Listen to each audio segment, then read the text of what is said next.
नमस्कार साथियों। आज के इस वीडियो में आप सभी का स्वागत है।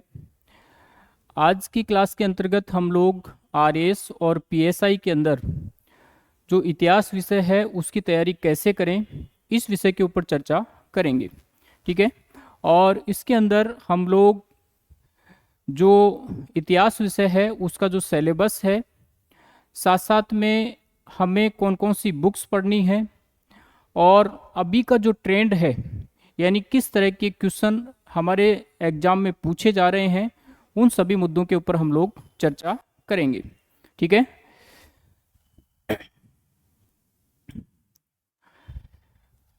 टॉपिक है हमारा इतिहास विषय और आरएस एंड पीएसआई, इन दोनों एग्जाम को लेकर के जो इतिहास विषय है उसकी हम किस तरीके से रणनीति बनाएं, सिलेबस को कैसे समझें, क्या क्या हमारे सिलेबस में है, साथ साथ में हमें जो बुक्स पढ़नी है वो किस प्रकार की बुक्स का हमें चुनाव करना है, और जो ट्रेंड है वो कैसा है, उस ट्रेंड की जो डिमांड है वैसी अप्रोच हम कैसे बनाएं, इन सब चीज़ों के ऊपर हम लोग चर्चा करने वाले हैं। तो आइए सबसे पहले हम लोग बात करते हैं इतिहास विषय का जो सिलेबस है उसके बारे में।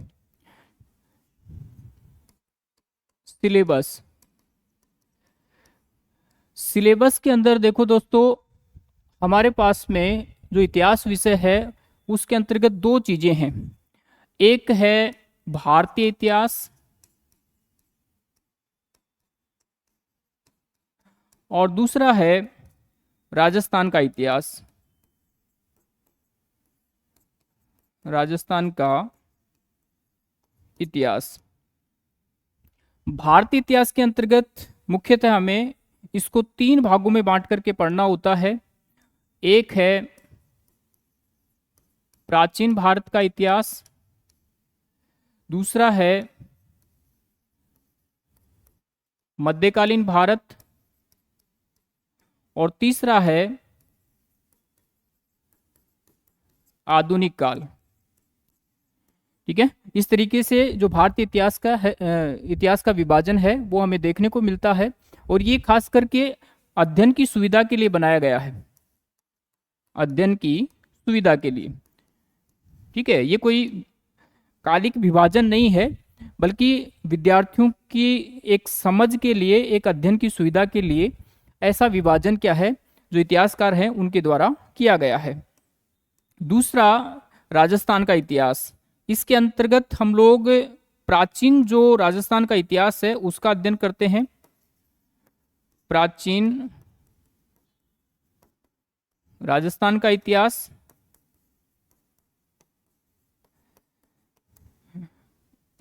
मध्यकाल, आधुनिक काल और राजस्थान के इतिहास के अंदर ही हम लोग कला एवं संस्कृति, इसका भी अध्ययन करते हैं। ठीक है। तो ये है हमारा मोटे तौर के ऊपर सिलेबस।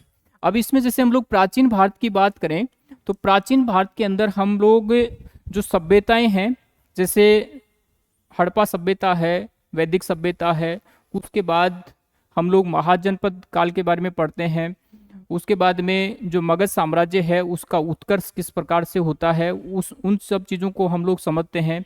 फिर मौर्य साम्राज्य, यानी हमारे सिलेबस के हिसाब से देखें तो मौर्य साम्राज्य एक महत्वपूर्ण टॉपिक के रूप में है। उसके बाद में कुषाण है, सातवाहन है, गुप्त काल है। ये हमारे प्राचीन भारत के महत्वपूर्ण टॉपिक हैं। ठीक है।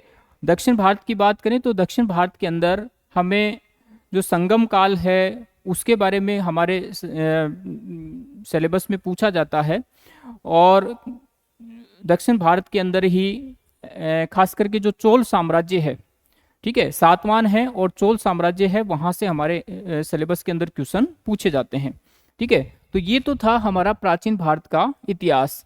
मध्यकालीन भारत की बात करें तो मध्यकालीन जो भारत है वो खास करके हर्षवर्धन का जो साम्राज्य है, जब हर्षवर्धन का पतन हो जाता है या हर्ष की मृत्यु के बाद का जो इतिहास है उसको इतिहासकारों ने अ, मध्यकालीन भारतीय इतिहास के रूप में देखा है।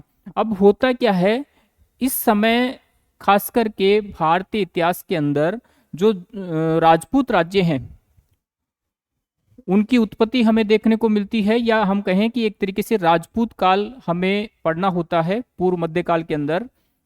और इसी समय जो मुस्लिम आक्रमण है, बार बार हमारा जो पश्चिमोत्तर भारत है उस पर मुस्लिमों का आक्रमण होता है, तो वो चीज़ें भी हमें पढ़नी होती हैं। इसके बाद में जो मुस्लिम है उनका भारत के ऊपर शासन स्थापित हो जाता है और उसको नाम दिया जाता है सल्तनत काल। तो सल्तनत काल के अंदर हमें मध्यकालीन भारतीय इतिहास के अंदर 5 राजवंशों के बारे में पढ़ना होता है, जिसमें गुलाम वंश है, खिलजी हैं, तुगलक हैं, सैयद हैं, लोदी हैं। तो बारी बारी से क्या है, हमें इनके बारे में पढ़ना होता है। ठीक है।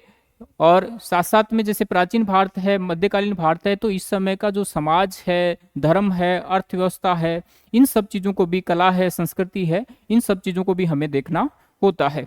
फिर इसके बाद में हमें मुगल काल का अध्ययन करना रहता है। इसके अंदर मुख्यतः बाबर है, हुमायूं है, शेर शाह सूरी है, अकबर है, जहांगीर है, शाहजहां है, औरंगजेब है। ये कुछ महत्वपूर्ण शासक हैं मुगल काल के अंदर जिनके बारे में हमें पढ़ना होता है। फिर उत्तरवर्ती जो मुगल शासक हैं उनको हम लोग आधुनिक भारत के अंदर पढ़ते हैं। साथ साथ में जो विदेशी कंपनियां भारत में आती हैं, तो एक तो उत्तरवर्ती मुगल काल, साथ साथ में विदेशी कंपनियां, और भारत के अंदर जो छोटे छोटे क्षेत्रवर्ती राज्यों का उदय होता है, ये सब चीज़ें मिलकर के क्या है, हमारे जो आधुनिक भारत है उसकी शुरुआत करते हैं।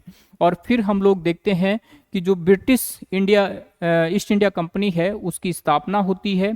उसके बाद में उसकी जो नीतियां हैं, अलग अलग तरह की नीतियां होती हैं, जिसमें उनकी जो राजनीतिक पॉलिसी है, आर्थिक जो नीतियां हैं, ठीक है, धार्मिक नीतियां जो लेकर के आते हैं, उन सब चीज़ों के बारे में पढ़ते हैं।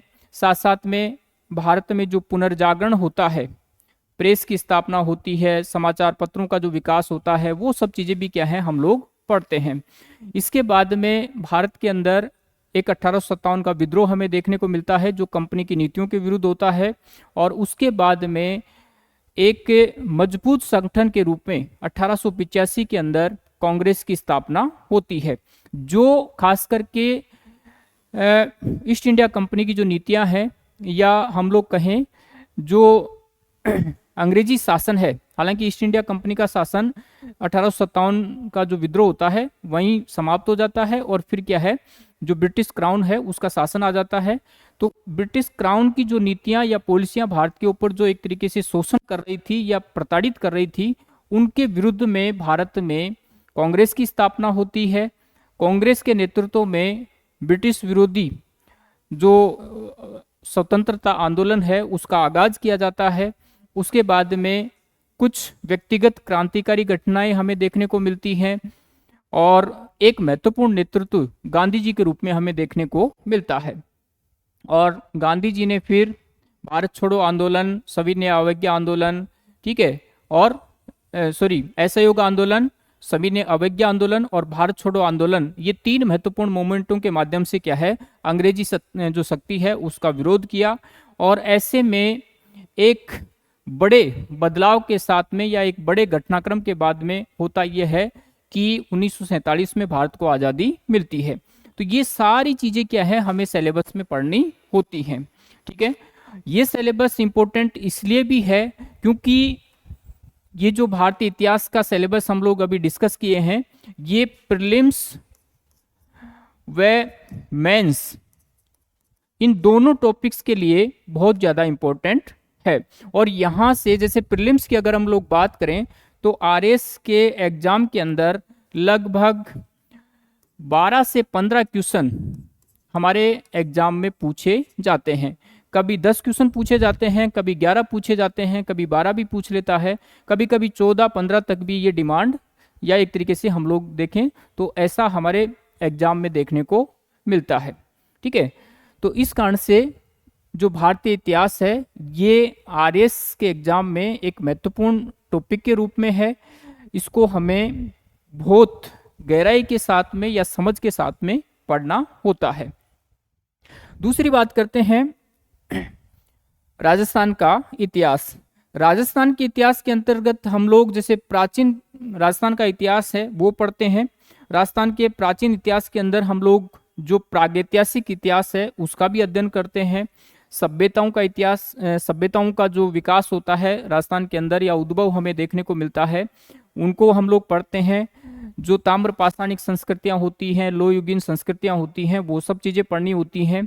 साथ साथ में प्राचीन राजस्थान के अंदर जो विभिन्न राजवंशों का उदय होता है उनके बारे में भी हमें पढ़ना होता है। इसके बाद में जैसे हम लोग बात करें मध्यकालीन राजस्थान की, तो मध्यकालीन राजस्थान के अंदर विभिन्न राजवंशों के बारे में पढ़ना होता है। राजवंशों के साथ में जो सल्तनत और मुगल साम्राज्य है उनके साथ में इनके जो लगातार युद्ध वगैरह चलते हैं या इनके जो संबंध होते हैं उनके बारे में हमें पढ़ना होता है। फिर राजस्थान के इतिहास की बात करें, जैसे आधुनिक राजस्थान के इतिहास की बात करें, तो इसमें भी हमें जो स्वतंत्रता का घटनाक्रम होता है, ठीक है, यानी भारत के परिदृश्य में तो हम लोग भारतीय इतिहास के अंतर्गत पढ़ते ही हैं। राजस्थान के अंदर भी विभिन्न क्रांतिकारी घटनाएं होती हैं या स्वतंत्रता आंदोलन का जो घटनाक्रम देखने को मिलता है उसको हम लोग पढ़ते हैं। राजस्थान के इतिहास के अंदर एक और महत्वपूर्ण टॉपिक है, वो है कला एवं संस्कृति। ठीक है, ये इसका हमें थोड़ा सा गहराई से अलग तरीके से अध्ययन करना रहता है क्योंकि यहाँ से भी हमें बहुत सारे क्वेश्चन देखने को मिलते हैं। इसमें राजस्थान के कला से संबंधित, जैसे राजस्थान की जो विरासत है, धरोहर है, यहाँ के आभूषण है, पहनावा है, तीज है, त्योहार है, ये सारी चीजें क्या है हमें कला और संस्कृति के अंदर पढ़नी होती हैं। ठीक है, और क्वेश्चंस की बात करें तो राजस्थान के इतिहास से हमें लगभग 15 क्वेश्चन देखने को मिलते हैं।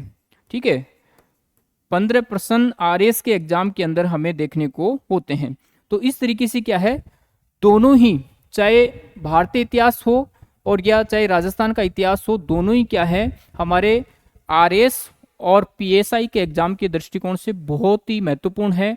हमें बहुत ही एक, हम कहें कि एक अंडरस्टैंडिंग बना करके, विषय की अंडरस्टैंडिंग बना करके क्या है इसका अध्ययन करना होगा, तभी क्या है हम हमारे एग्जाम को क्रैक कर पाएंगे।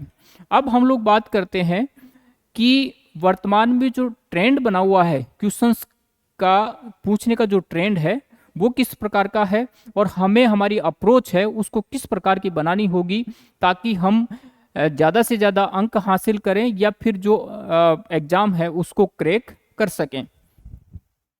तो दोस्तों, ट्रेंड की अगर हम लोग बात करें तो ट्रेंड में हमें लगातार कुछ ना कुछ बदलाव देखने को मिलता है।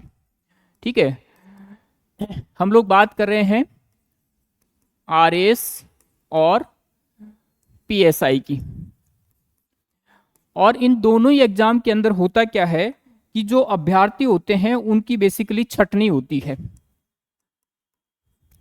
ठीक है, बहुत सारे अभ्यर्थी होते हैं लाखों की संख्या में, उनमें से कुछ विद्यार्थियों को क्या होता है, छांटना होता है। अब ऐसे में जैसे अभी की हम लोग बात करें तो हो क्या रहा है, अब लगातार जो अभ्यर्थी हैं उनकी संख्या बढ़ रही है।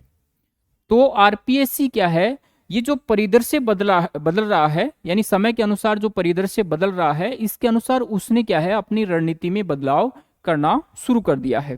ठीक है, तो इसको हम इस तरीके से देखेंगे,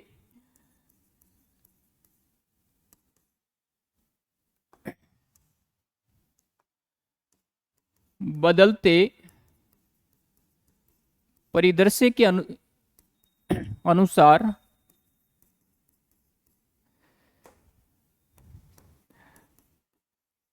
आरपीएससी ने अपने एग्जाम पैटर्न में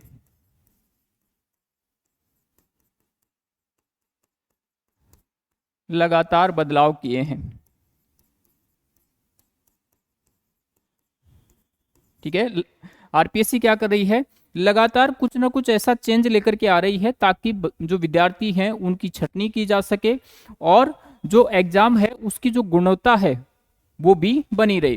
ठीक है, तो एक तो छटनी के ऊपर बल दिया जा रहा है और दूसरा क्या है, एग्जाम की जो गुणवत्ता है वो भी बरकरार रहे।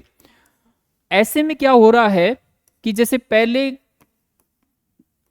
का जो एग्जाम होता था, पहले का एग्जाम, अभी जैसे हम लोग 5 से 10 साल के बीच का या 15 साल के बीच की एनालिसिस करें तो उसमें हमें देखने को मिलता है कि फैक्ट बेस्ड क्वेश्चन ज्यादा देखने को मिलते हैं। कैसे क्वेश्चन मिलते हैं, फैक्ट बेस, यानी सीधे सीधे तथ्यों को पूछा जा रहा है। एक प्रश्न आता है और उसमें 4 ऑब्जेक्टिव होते हैं, उसमें से हमें एक को सही करना होता है। ऐसे क्वेश्चंस का पहले ट्रेंड बना हुआ था। वो ये जो ट्रेंड है ये यूपीएससी में भी होता था, आरपीएससी में भी ऐसा ही देखने को मिलता था। और ऐसे में होता ये है कि जो बच्चा ज्यादा से ज्यादा रटने में माहिर होता था वो क्या है, एग्जाम को आसानी से क्रैक कर लेता था, या जो विद्यार्थी ज्यादा लंबे समय तक डटा रहता था, रटते रहता था, सिलेबस को बार बार उसको एक तरीके से तैयार करता रहता था, तो वो क्या है, एग्जाम में ज्यादा अंक हासिल कर लेता था। अब कुछ हमें बदलाव देखने को मिल रहे हैं। बदलाव क्या है, यानी चेंज क्या हो रहे हैं। चेंज के अंदर देखो जो महत्वपूर्ण हो रहा है, एक तो हमारी यहाँ पर खास करके जो एनालिटिकल अप्रोच है, यानी 2 चीजों के ऊपर यहां पर खास तौर पे जोर दिया जा रहा है। एक तो क्या है, हमारी सब्जेक्ट की जो अंडरस्टैंडिंग है उसके ऊपर फोकस किया जा रहा है। सब्जेक्ट की अंडरस्टैंडिंग कितनी रखते हैं,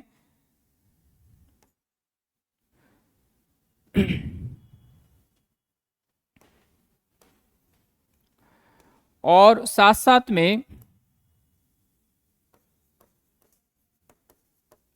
हमारी जो अप्रोच है, खास करके एनालिटिकल अप्रोच, इसके ऊपर फोकस किया जा रहा है।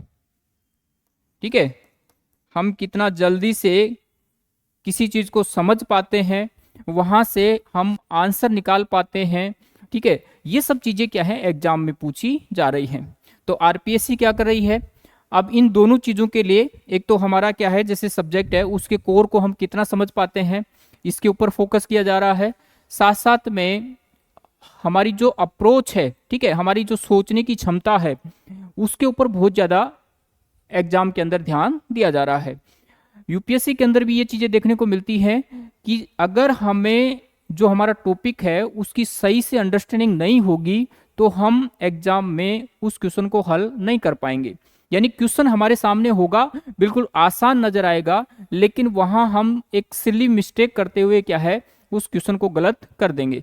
तो ऐसे में क्या है कि एक तो हमारी जो एनालिटिक अप्रोच है, हमारी जो समझने की या हमारा जो विवेक है, उसका प्रयोग करना होगा। साथ साथ में हमें जो विषय है उसको क्या है, बहुत गहराई से डेप्थ में जाकर के समझ करके हमें पढ़ना होगा। इन 2 चीजों के ऊपर यहाँ हमें ज्यादा फोकस करना होगा। ठीक है, क्वेश्चन कैसे पूछे जा रहे हैं, क्वेश्चन के अंदर जैसे कथन कारण से संबंधित क्वेश्चन पूछे जा रहे हैं। एक कथन दे रखा होगा, उसके पीछे कारण दे रखा होगा, आपको उसको हल करना होगा। कथन सही है या कारण सही है, मतलब कथन दे रखा है, उसके पीछे कारण दे रखा है, सही है या गलत है, इस तरीके से क्या है, आपको उसको हल करना होगा। और ये हल कब कर पाओगे, हल तभी कर पाओगे जब आपकी समझ अच्छी होगी। यानी जैसे इतिहास विषय है, आप अगर मान लीजिए कि हड़प्पा सभ्यता, वैदिक सभ्यता को ठीक से नहीं समझते हैं, उसके कोर को नहीं समझते हैं, तो फिर क्वेश्चन को हल नहीं कर पाओगे। ठीक है, एक जो दूसरे टाइप का क्वेश्चन पूछ रहे हैं वो है एक से अधिक कथन। ठीक है, जैसे मान लीजिए कि अशोक है और अशोक से संबंधित हमारे सामने 4 फैक्ट दे रखे हैं, ये सॉरी 4 कथन दे रखे हैं, और 4 कथन के अंदर जो एग्जामिनर है वो डिमांड कर रहा है कि कौन सा कथन इनमें से सही है एक सही है, दो सही है, तीन सही है, चार सही है, या फिर दो सही हैं, दो गलत हैं, इस तरीके से डिमांड की जा रही है। तो ऐसे क्वेश्चन हम कब हल कर पाएंगे? ऐसे क्वेश्चन हम लोग तभी हल कर पाएंगे जब हम लोग अशोक को समझते हैं, अशोक की जो राजनीतिक पॉलिसी है उसको समझते हैं, अशोक की जो धार्मिक पॉलिसी है उसको समझते हैं, अशोक का जो भौगोलिक विस्तार था उसके जो अभिलेख हमें प्राप्त होते हैं उसकी अगर हमें समझ है, ठीक है। ऐसे में क्या है, इतनी डेप्थ में अगर हम लोग समझ रखते हैं तो ऐसे क्वेश्चन को हम लोग हल कर पाएंगे। और ये सब चीजें क्या है, इतिहास में नहीं है, ये सब चीजें हमें पॉलिटी में भी देखने को मिलेंगी, अर्थव्यवस्था में भी देखने को मिलेंगी, ठीक है, करंट के जो इश्यू हैं उसमें भी हमें देखने को मिलेंगी। यानी लगभग सभी सब्जेक्टों के अंदर ज्योग्राफी है उसमें भी क्या है, ऐसे टॉपिक्स ऐसे क्वेश्चन हमें देखने को मिलेंगे, जिसमें क्या है, जैसे पहले एक सीधे सीधे किसी चीज को लेकर के क्वेश्चन पूछा जाता था, अब हो सकता है कि जैसे पॉलिटी के अंदर हो सकता है कि मूल अधिकार और मूल कर्तव्यों को दोनों को मिलाकर के एक क्वेश्चन पूछा जाए, ठीक है। तो ऐसे में होगा क्या कि हमें समझ डेवलप करनी होगी, हमें उस कोर कंटेंट को समझना होगा, या फिर हम कहें कि हमारा जो कंटेंट है ऐसा होना चाहिए जो क्या है, जो एग्जामिनर है डिमांड करता है। खास करके जो महत्वपूर्ण पुस्तकें हैं, या फिर जो एग्जाम के दृष्टिकोण से जो महत्वपूर्ण पुस्तकों की एक सूची होती है, या कहें कि जो बेसिक नीड होती है एग्जाम की, उन पुस्तकों को हमें चुनाव करना होगा, तभी हम लोग ऐसे क्वेश्चंस को हल कर पाएंगे। तो दोस्तों हमने यहाँ पर जैसे बात की कि एक तो हमारी जो अप्रोच है उसको एग्जाम के हिसाब से बदलना होगा, हमें सिर्फ सतही जो चीजें हैं उनका अध्ययन नहीं करना होगा, अंडर द गाइडेंस हमें अध्ययन करना होगा, ठीक है, अंडर द गाइडेंस। इस चीज को काफी इंपॉर्टेंस देना चाहिए हमें कि जिन लोगों को इस चीज की समझ है उनसे हमें मशविरा करते हुए क्या है, हमारे एग्जाम को क्रैक करना होगा। हम लोग क्या है, हमारा जो खुद का विवेक है उसको ठीक से इस्तेमाल नहीं करते हैं, और बहुत सारी बुक्स, बहुत सारे नोट्स इकट्ठा कर लेते हैं, और फिर होता यह है कि हम लोग जहां हमें पहुंचना होता है वहां नहीं पहुंच पाते हैं, बीच में कहीं दलदल के अंदर फंसे रहते हैं। तो आओ दोस्तों हम लोग अब बात करते हैं कुछ महत्वपूर्ण पुस्तकों के बारे में। बुक्स की बात करें, खास करके जैसे भारतीय इतिहास के लिए सबसे ज्यादा जो महत्वपूर्ण पुस्तकें होती हैं वो होती हैं एनसीईआरटी की बुक्स, ठीक है।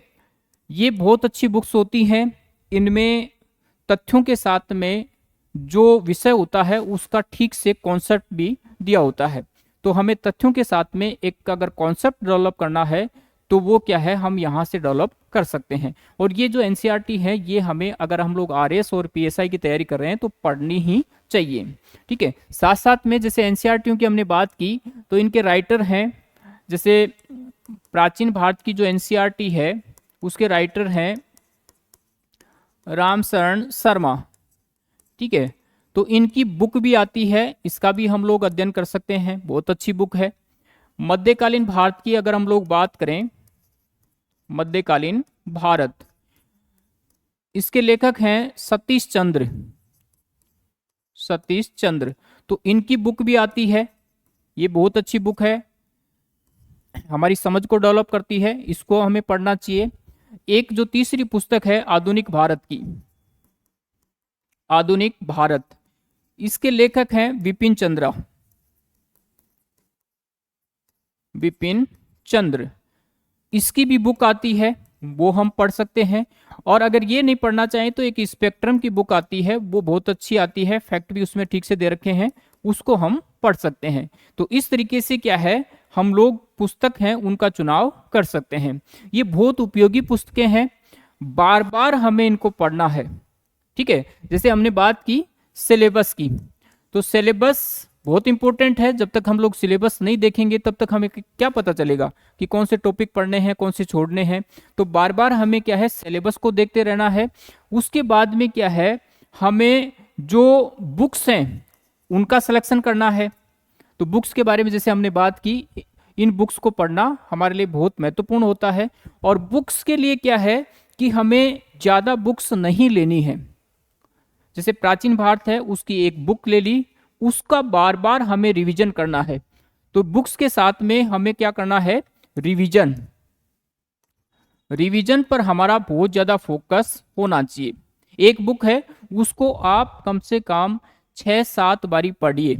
एक बारी पढ़ेंगे आपको थोड़ा सा सतही जानकारी होगी, दूसरी बारी पढ़ेंगे तो आपको मोटे मोटे जो फैक्ट हैं उनके बारे में पता चलेगा, तीसरी बारी पढ़ेंगे तो आपको एक समझ आपकी डेवलप होने लग जाएंगी, चौथी बारी पढ़ोगे तो आप वहां से कुछ अपने खुद के नोट्स तैयार करने लग जाओगे, पांचवी बार पढ़ोगे तो फिर क्या होगा, आपको जो चीजें पीछे आपने पढ़ रखी हैं वो थोड़ा थोड़ा हमारे आपके दिमाग में एक तरीके से मेमोरी के अंदर जाने लग जाएंगी।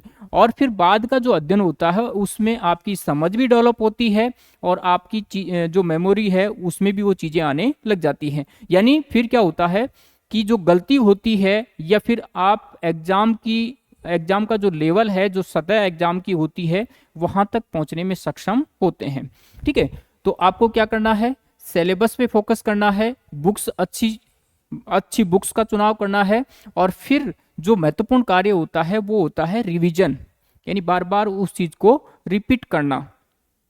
ठीक है, एक समझ के साथ में क्या है उसका रिवीजन करते रहना। अब हम लोग बात करते हैं राजस्थान के इतिहास की। राजस्थान का इतिहास। ठीक है, राजस्थान के इतिहास के लिए अगर बुक्स की बात करें तो एक तो एनसीईआरटी की बुक्स आपको पढ़नी होती हैं, बहुत इंपॉर्टेंट है। एक और महत्वपूर्ण बुक्स हैं वो हैं राजस्थान अध्ययन की बुक्स। राजस्थान अध्ययन, ये भी बहुत अच्छी सामग्री है इनके अंदर भी, ये भी आपको पढ़नी चाहिए। इसके बाद हिंदी ग्रंथ अकादमी, हिंदी ग्रंथ अकादमी, इसकी बुक्स आती हैं, ये भी बहुत अच्छी बुक्स होती हैं। ठीक है, तो इतिहास के लिए हमें इन बुक्स को पढ़ना बहुत जरूरी होता है, क्योंकि यहीं से क्या है, जो एग्जामिनर है वो भी कहीं ना कहीं अपने क्वेश्चन का सिलेक्शन करता है, खास करके वो एनसीईआरटी को बेस बनाता है, अच्छे जो लेखक हैं उनकी पुस्तकों को वो बेस बनाता है। और जो हमारे बोर्ड के अंदर जैसे राजस्थान का बोर्ड है या फिर सीबीएसई का बोर्ड है, इन सभी के बोर्ड की जो पुस्तकें होती हैं उनको क्या है वो आधार बनाता है। ठीक है, और एक जैसे राजस्थान के इतिहास के अंदर हम लोग बात कर रहे थे कला एवं संस्कृति, तो कला एवं संस्कृति के लिए एक बुक है जिसका नाम है जय सिंह नीरज, यानी इनकी पुस्तक है जय सिंह नीरज की। ये काफी अच्छी बुक है जिसने बहुत ही अच्छे तरीके से जो कला एवं संस्कृति है उसको कवर कर रखा है। ये बुक आपको कला एवं संस्कृति के लिए पढ़नी चाहिए, क्योंकि इसमें जो टॉपिक्स हैं उनको बहुत ही गहराई से बड़ी समझ के साथ में समझा रखा है, और हमारा जो एग्जाम है उसकी अप्रोच तक ये जाने में सक्षम है। ठीक है, और राजस्थान के अध्ययन के लिए और अगर पुस्तकों की बात करें तो जैसे इतिहास और कला संस्कृति के लिए हुक्मचंद जैन है, इनकी अच्छी एक बुक आती है शर्मा और व्यास, शर्मा एवं व्यास, इनकी बुक्स हैं जो यूनिवर्सिटी वगैरह में भी चलती हैं और ये हमारे लिए भी काफ़ी सहायक हो सकती हैं। तो दोस्तों ये थी बुक्स वगैरह, साथ साथ हम लोग एक बहुत ही अच्छा आरएस प्रीलिम्स और खास करके जो आरएस का बैच होगा उसमें हम लोग फाउंडेशन का बैच लेकर के चलेंगे, जो प्रीलिम्स और मेंस को टारगेट करते हुए उसको हम लोग आगे रन करेंगे। और पीएसआई का जो बैच होगा वो एक तरीके से एग्जाम ओरिएंटेड होगा, उसमें हम लोग उन चीज़ों को बड़ी समझ के साथ में क्लास के अंदर प्रस्तुत करेंगे ताकि बच्चा एग्जाम है उसको आसानी से क्रैक कर सके। और खास करके इतिहास की अगर हम लोग बात करें तो पीएसआई के साथ में अगर वो दूसरे एग्जाम भी दे रहा है तो वो भी उसको करने में या उस एग्जाम को क्रैक करने में उसको कोई दिक्कत ना आए, ऐसा क्लास सेशन हम लोग आगे लेकर के आने वाले हैं। वीडियो अच्छा लगा हो तो आप लाइक करिए, शेयर कीजिए, सब्सक्राइब कीजिए। धन्यवाद।